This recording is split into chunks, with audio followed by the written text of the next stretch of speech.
have a voice, you use it if you can. So I have a voice, I use it. Hip-hop pioneer and business mogul Russell Simmons is a man of vision.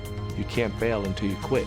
Music, fashion, social action, the Def Jam co-founder is a pervasive cultural influence and a strong advocate for justice. The war on drugs has done more to destroy the fabric of the black community than anything we can think of. Not the effects of Jim Crow and the effects of slavery, it's the war on drugs. He's also a practicing yogi who values daily meditation. It's the subject of his latest book, Success Through Stillness. I want to be enlightened. I caught up with my friend Russell Simmons at a recording studio in New York. Would you describe what you do? Like you're a hyphen guy, right? Describe what I have no idea. I don't know. You defy the kind of title. I don't want to have a title. Let's say there was one person who didn't know you, and you said, "Hi, I'm Russell." I'm an aspiring yogi. I want to be enlightened. I mean, how would I describe what I do? I run a lot of philanthropic and social and political initiatives. An animal activist. Designer. Designer, yeah. Businessman. Movie maker. Yeah, I have a record company now, a music company again, and I work in the internet. I have 3 internet companies. I have a digital solutions company. I do a lot of stuff, A lot I'm a of father. stuff. I'm a father, that's first, right? First thing every morning, first thing, meditation, and take them to school. Have you always done like 20 things at once? No, actually, just, what happens is I'd start something, right? I'm passionate. I go to work every day in that thing, right? And then smarter people than me come along and they take over, and then they take direction, but they really know how to run whatever it is that we're doing. Right now, my focus is mostly on ADD, all deaf digital. And these new collections that I was shipping to Macy's is a focus as well. But I think when things are new, they need your attention and need to be shaped, and you have to be very focused on them. Is there one thing that after being a father, is there sort of the next job that's your most important passion? Well, I like supporting social and political initiatives that make people, promote well-being. Like this book coming out is good. I want all kids to meditate. My kids meditate. And I think meditation, it's one of the keys to have self-reflection is good, yes, and all the spiritual things they say are good.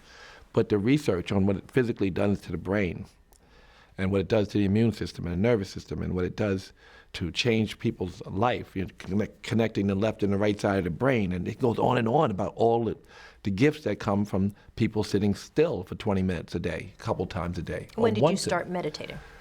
I started meditating almost 20 years ago, but I started TM more recently, Transcendental Meditation, which I know you do as well. I started that more recently, I guess 8-9 years ago. But for me, my book is a very simple kind of meditation. It's based in mantra, like TM. It borrows almost every idea you can borrow from TM. It demystifies the whole practice a bit, and makes it accessible, I hope, to a lot of people. When did you become a vegan? Oh, I've been a vegan for 15 years at least. Why did you become a vegan? For the animals. It was an extension of your animal rights 40 work. billion animals born into suffering every single year. Made to be born, not born, made to be born into a short life, painful suffering, is the worst karmic disaster in the history of the world.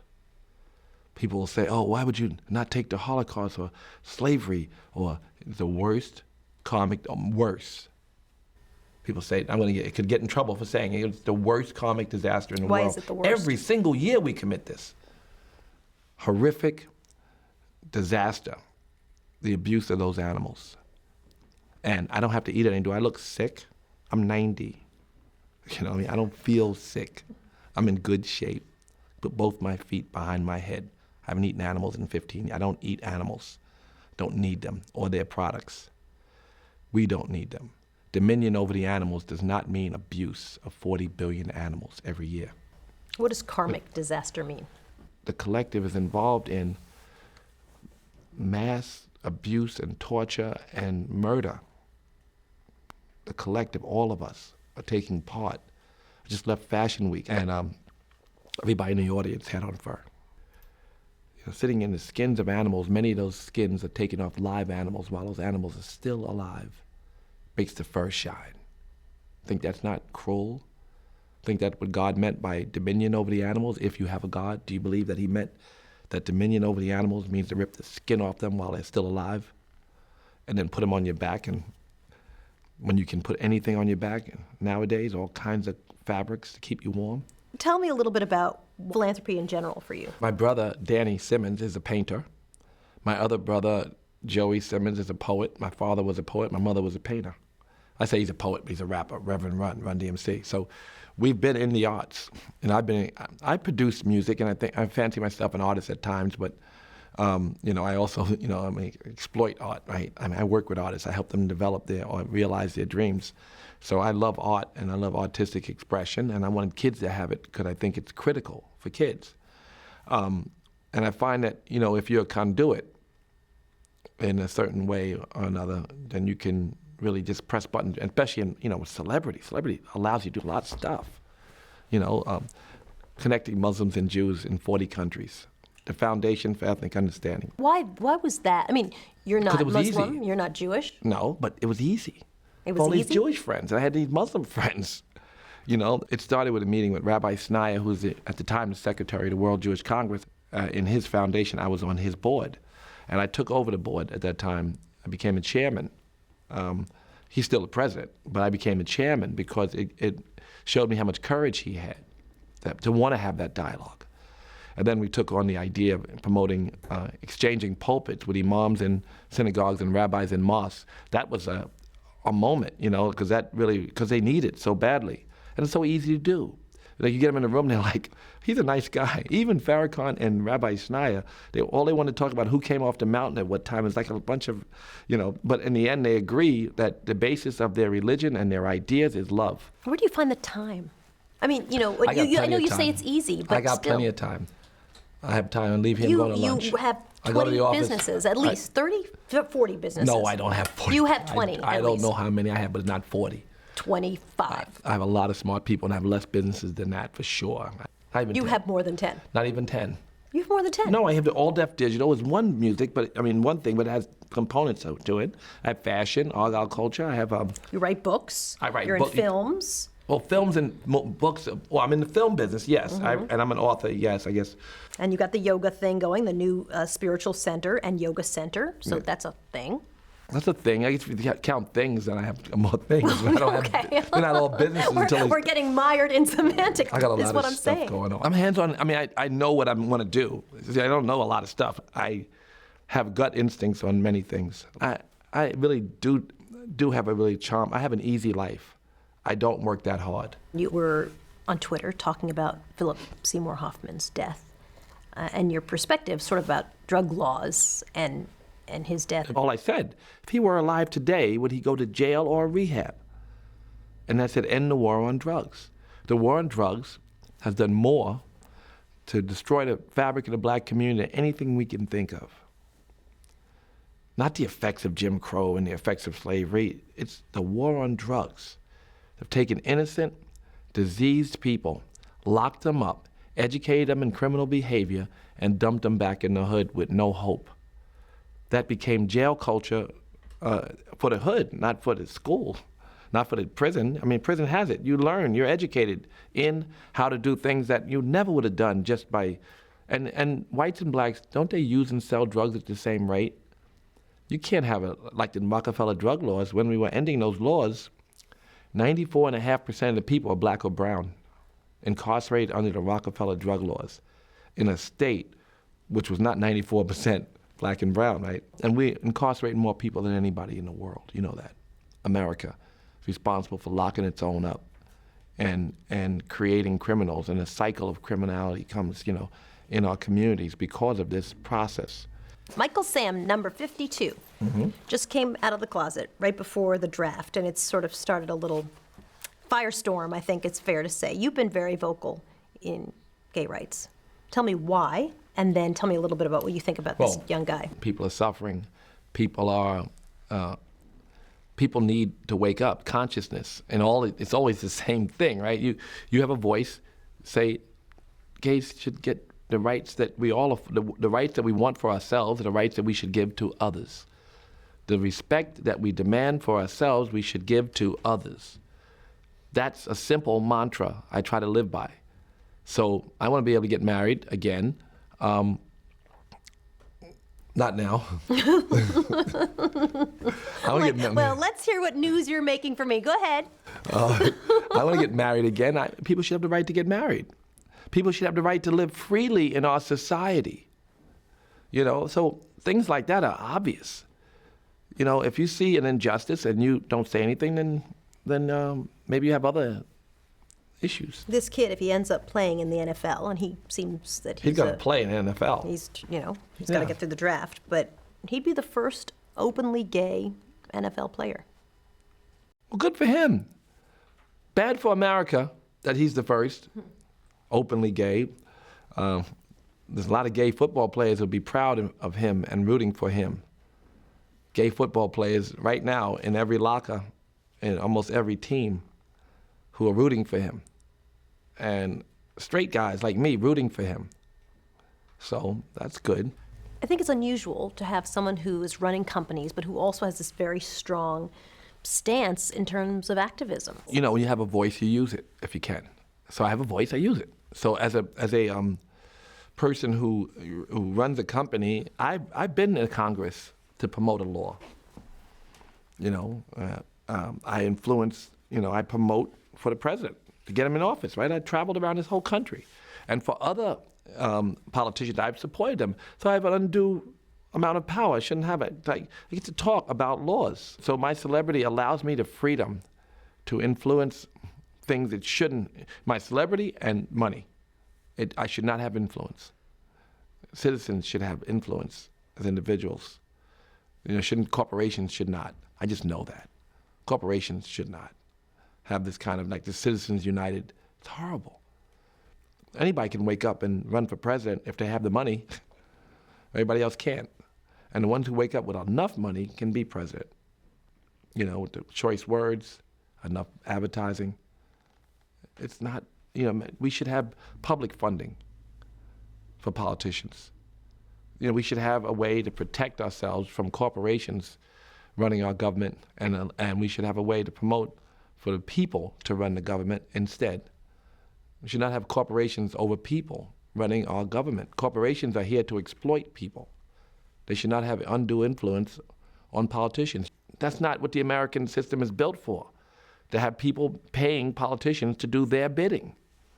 And that's an important issue to me that I will stay on as much as I can. Is Black Hollywood integrated enough? More with Russell Simmons when we come back.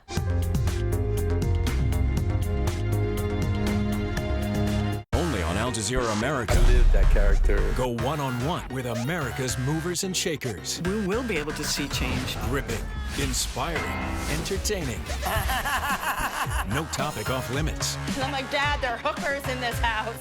Exclusive conversations you won't find anywhere else. These are very vivid human stories. If you have an agenda with people, you sometimes don't see the truth. To watch new episodes of Talk to Al Jazeera, check your local listings or visit aljazeera.com.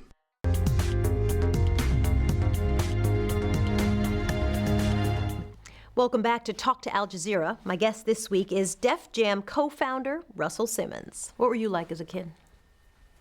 Well, they would have gave me Ritalin or something. Really? They would have given me something to call me. My nickname is Rush. And my a lot of company balls name in there. Rush. Yeah, my company is Rush. So I was a little scatterbrained, a little all over the place. And I think now, that you manifest in all the businesses, right? All the things I'm doing. But I think meditation makes those things easier to balance those balls that are in the air. Did you think you were going to be successful when you were a kid? Oh, I don't know. I don't think so. My friends, a lot of them died and went to jail over drugs and gangs and stuff. And so I survived, and and I was lucky enough to find a space, where I could put my energy. I didn't think I was going to be successful to this degree. Of course not. So when you look back, what do you think were the things that made you successful? Luck? A lot of luck. There's no question that luck was a big one. Finding one success really matters. I mean, for some people, that success is an ongoing process. But I learned in my first success that, resilience and hard work and dedication, and not quitting adds up to success, right? So all my businesses, people think, like, Global Grind was not successful for 4 years, 5 years. Fat Farm took 6 years to make a penny. My financial service company took 6 years to start becoming profitable, and everything takes a long time, you know, and I think resilience and dedication, I learned that from my first experience not quitting in music. And I think people, entrepreneurs and others need that message. They need to know that you can't fail until you quit. What mistakes have you made? I make mistakes every day. Really? I don't try to count them. Count my mistakes. Well, what have been some of the big ones? The big mistakes. Very rarely do I find successful entrepreneurs will talk openly about the mistakes that You know they why? made. Because I forget what they are. Just like I kind of forget sometimes. I don't have my goal records. I don't count a lot of the stuff that went. You know, I always think that everything I did wrong was an experience, that there are no mistakes, that the learning experience from struggle and suffering is the thing that makes you great, or makes you realize your truth. Why not have your gold records? No, I mean, I lost them. I didn't throw them away. I didn't take them outside and throw them. No, but I mean, clearly, if they mattered to you a ton, you would have, you know. Yeah, I'm saying I don't carry a lot of weight, you know, from the past of stuff that I did wrong or stuff that I did right, you know. And I don't, because I don't believe you should be too high or happy about these moments and then so sad about these other moments. I think the idea is to move towards blissful experience in all situations.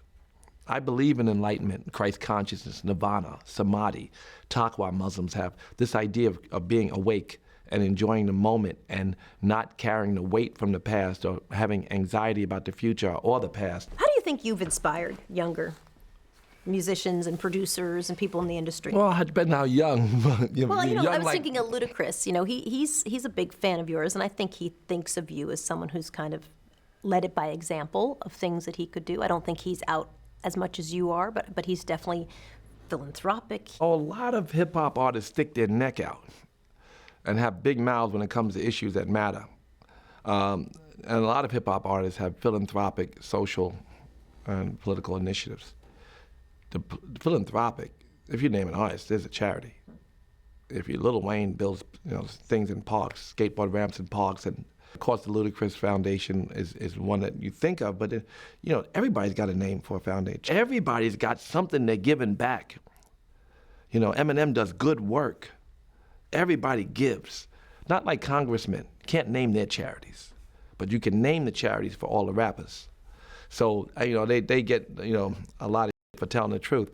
They say such horrible sexual things, right? And the artist should say what's on people's minds.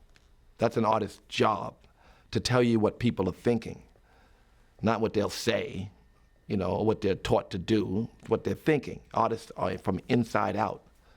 And I think that that's a good thing. What's been the biggest change you've seen in the record industry? There's a lot of You call it the record industry. Yeah, I know. Well, what's changed? Well, you know, I started The digital. music industry. What are the biggest changes in the music industry? I have a digital music company with Def Jam, all deaf music. And all deaf music is discovering musicians through the internet, promoting through musicians through the internet. It is the greatest vehicle. YouTube is by far the place where music is consumed, the greatest place. There should be a collaboration between YouTube and music industry executives, and there is in my company and in one or two others. It's a whole. I mean, why would we not partner with, create music programming through, you know, and innovate music through, or promote innovative music through, not just let it all happen right in front of us and ignore it.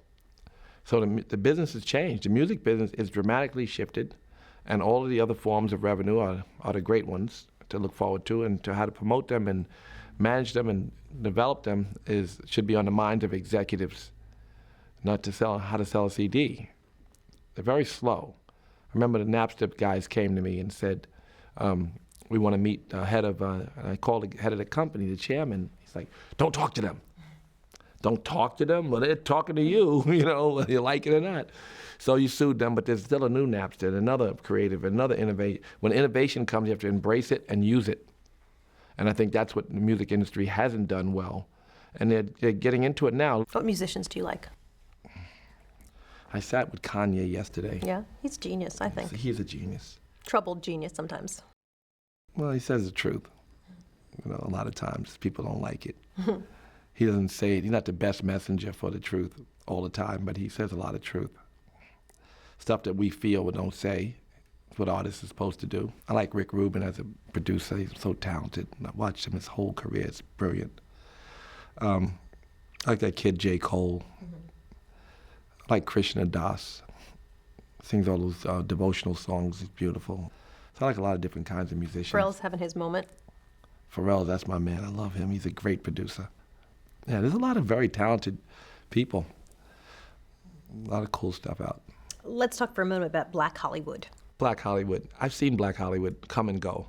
I miss Stormy Weather. I'm old, but Stormy Weather and Cabin in the Sky and a few movies came out, and they were black movies, right? It was before we were, way before you and before me. But then there was many, many periods that black exploitation movies made a lot of money.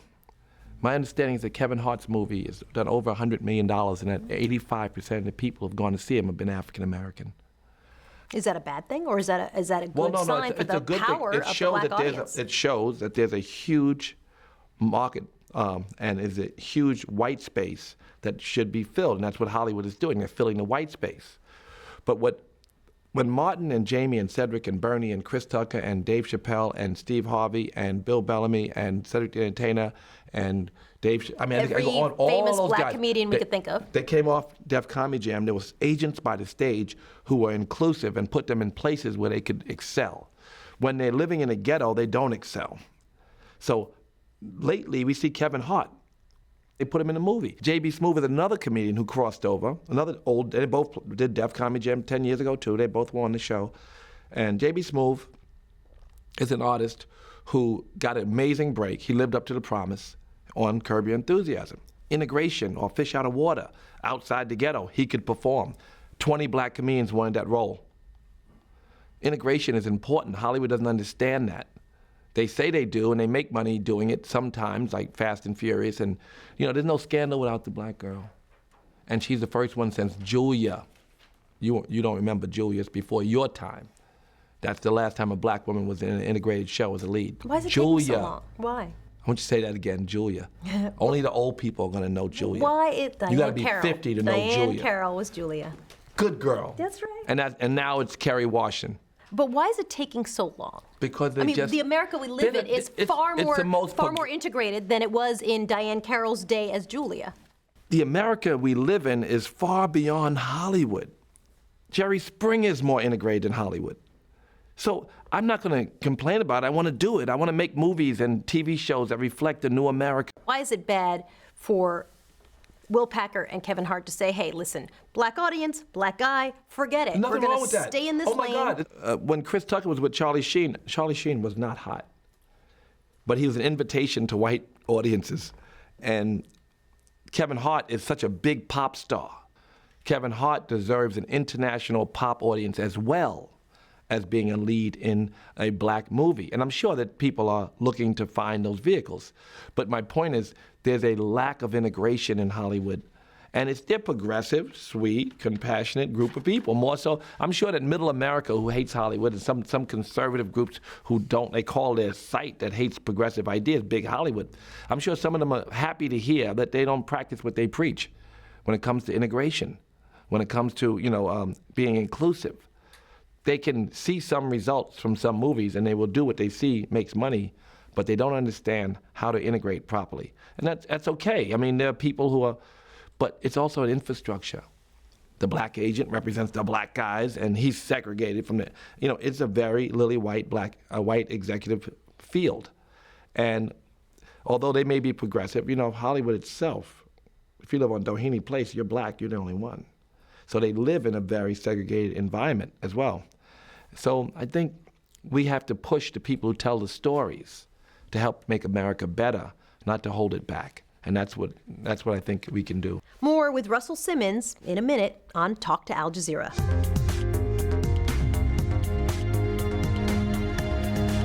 I've been asked to keep my voice down because we are so close to the ISIL position. Who is in charge? Are they going to be held to account? Right now, we're following the research team into the fire. They are learning how to practice democracy. Just seen tear gas being thrown. Glad there's somebody that care about us, man. Several UN workers were kidnapped. This is what's left of the hospital. Is a crime that's underreported. What do you think killed them? We're making history right now. Al Jazeera America.